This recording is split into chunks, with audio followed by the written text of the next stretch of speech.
राम, क्या तुमने सुना है कि यहाँ पर एक हवेली है जहाँ पर भूत रहते हैं? यह क्या बोल रहे हो राहुल? तुम ऐसा कैसे कह सकते हो? राम, मैं झूठ नहीं बोल रहा। यहाँ पर एक तांत्रिक बाबा रहते हैं जो मुझे ये सब बता रहे थे कि हवेली में भूत रहते हैं। तुम ये क्या बेकार की बातें कर रहे हो? भूत वगैरह कुछ नहीं होता। क्यों ना हम चलकर गांव के लोगों से पूछ लें और हमारे मन में जो शक है उसे खत्म कर दें। हाँ, तुम सही कह रहे हो। हमें गांव के लोगों से चलकर पूछना चाहिए कि यह भूत वाली बातें सच हैं या नहीं।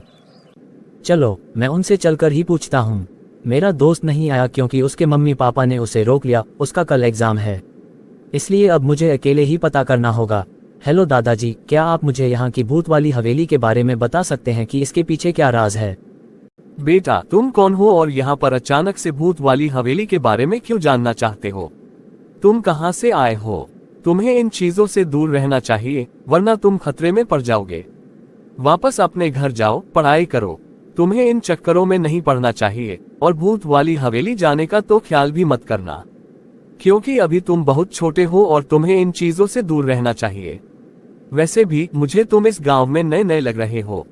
हेलो दादाजी, मेरा नाम राम है और मैं यहाँ पर भूत वाली हवेली के बारे में पता करने आया हूँ। मैंने गांव के लोगों से इसके बारे में बहुत सुना है, इसलिए मैं यहाँ आया हूँ और जानना चाहता हूँ कि यह भूत वाली बात सच है या नहीं। मेरे मम्मी पापा ने हमेशा मुझे सिखाया है कि भूत वगैरह कुछ नहीं होते, तो इसीलिए मैं यहाँ देखने आया हूँ कि भूत वाली हवेली का राज क्या है और क्या ये सच है या नहीं। क्या आप मुझे इसके बारे में बता सकते हैं? बेटा, तुमको यहाँ नहीं आना चाहिए क्योंकि यहाँ पर भूत वाली हवेली का राज आज तक कोई नहीं जान पाया। और तुम अचानक से इस जगह पर आकर भूत वाली हवेली जाना चाहते हो तो तुमको खतरा हो सकता है। लोग कहते हैं कि यहाँ पर रात को सोने की आवाज आती है, दौड़ने की आवाजें आती हैं और बच्चे के रोने की भी आवाजें आती हैं। इसलिए लोगों ने ये कहना शुरू कर दिया कि यहाँ भूत रहते हैं और तब से कोई वहां नहीं जाता। तुम्हारे आने से पहले एक आदमी वहां गया था, लेकिन वह आज तक वापस नहीं आ पाया। इसी कारण लोगों ने यह मान लिया कि वहां भूत रहते हैं और अपने बच्चों को वहां खेलने भी नहीं जाने देते। इसलिए मैं तुमसे बार बार कह रहा हूं कि इस चीज से दूर रहो, वहां मत जाओ, तुम्हें खतरा है।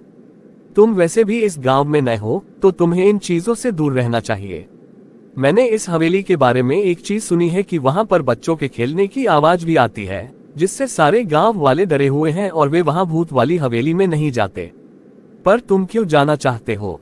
तुम्हें वहां जाकर क्या मिलेगा? तुम्हें इन चीजों से दूर रहना चाहिए। अच्छा, तो यह बातें सच हैं कि आज तक उस हवेली का राज कोई भी नहीं जान पाया। क्या मैं सही बोल रहा हूँ? तो फिर लोग डरते क्यों हैं? जब उन्होंने भूत नहीं देखा तो वे केवल आवाजें सुनकर कैसे कह सकते हैं कि वहां भूत हैं? क्या पता वहां पर कुछ और हो, वहां पर जानवर भी हो सकते हैं। इसलिए मैं वहां जाना चाहता हूं ताकि सबकी जो गलतफहमी है वह दूर हो जाए और लोग यहाँ अच्छे से रह सकें। वे सच्चाई को जान सकें कि आखिर वहां पर है क्या। वैसे भी मेरे मम्मी पापा ने मुझे कभी हारना नहीं सिखाया, इसलिए मैं वहां जाकर रहूंगा और सच्चाई का पता करके ही रहूंगा। इस तरह राम बोलकर हवेली की तरफ निकल पड़ता है, सच्चाई का पता लगाने। जहां घने जंगल थे और एक डरावनी हवेली थी, पर वह बिना डरे उसे हवेली में घुस गया और वहां जाकर वह एक व्यक्ति से मिला जो कि बूढ़ा था। फिर राम ने उस बूढ़े व्यक्ति से बोला, हेलो अंकल, आप कौन हैं और आप यहाँ इस हवेली में क्या कर रहे हैं? बेटा, यह मेरे पूर्वजों का घर है और मैं यहाँ घूमने आया हूँ। मैं यहाँ पर कुछ दिनों से रुका हूँ और अपनी स्क्रिप्ट तैयार कर रहा हूँ। यहाँ पर मेरे साथ कुछ बच्चे भी हैं जो मेरा साथ देते हैं और मेरे साथ शहर से यहाँ आए हैं। उनकी मदद से मैं अपनी स्क्रिप्ट तैयार कर पा रहा हूँ। वैसे तुम कौन हो और तुम यहाँ क्यों आए हो? क्या मैं ये जान सकता हूँ? अच्छा, तो ये बात है। जो आवाजें आती थीं वे आपके साथ आए हुए बच्चों की आवाजें होती थीं और इसी वजह से पूरे गांव वाले डरे हुए हैं। वे किसी को भी यहाँ आने नहीं देते क्योंकि उन्हें गलतफहमी है कि यहाँ भूत हैं और यहाँ से आवाजें आती हैं। इसलिए मैं गांव वालों की गलतफहमी दूर करने के लिए यहाँ आया हूँ। मुझे पहले से ही पता था कि ऐसा कुछ नहीं है, लेकिन गांव वालों की बातों पर भरोसा नहीं हो रहा था कि ऐसा कैसे हो सकता है। अच्छा, तो ये बात है। यहाँ पर कुछ समय पहले भी एक आदमी आया था और वह यहाँ से डर के भाग गया, लेकिन वह कहाँ गया इसका पता नहीं। पर बेटा, ऐसा कुछ भी नहीं है। यहाँ पर जो आवाजें आती हैं वे शहर से आए मेरे बच्चों की हैं। मैं उनके साथ मस्ती करता हूँ और अपनी स्क्रिप्ट लिखता हूँ। और जो खेल खिलौनों की आवाजें आती हैं वे भी उन्हीं की हो सकती हैं क्योंकि उनके पास बहुत सारे खिलौने हैं। लेकिन अब तुम्हें यहाँ से जाकर गांव वालों की गलतफहमी को दूर करना होगा और उन्हें बताना होगा कि ऐसा कुछ नहीं है, वे गलत सोच रहे हैं।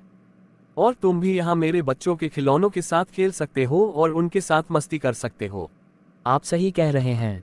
मुझे जाकर गांव वालों की इस गलतफहमी को दूर करना होगा और उन्हें बताना होगा कि सच क्या है। मुझे अब यहाँ से जाना चाहिए और गांव वालों को सब कुछ बताना चाहिए। और इस तरह राम सच्चाई का पता लगाता है और पूरे गांव वालों को ये खबर सुनाकर खुश कर देता है और वह हीरो बन जाता है।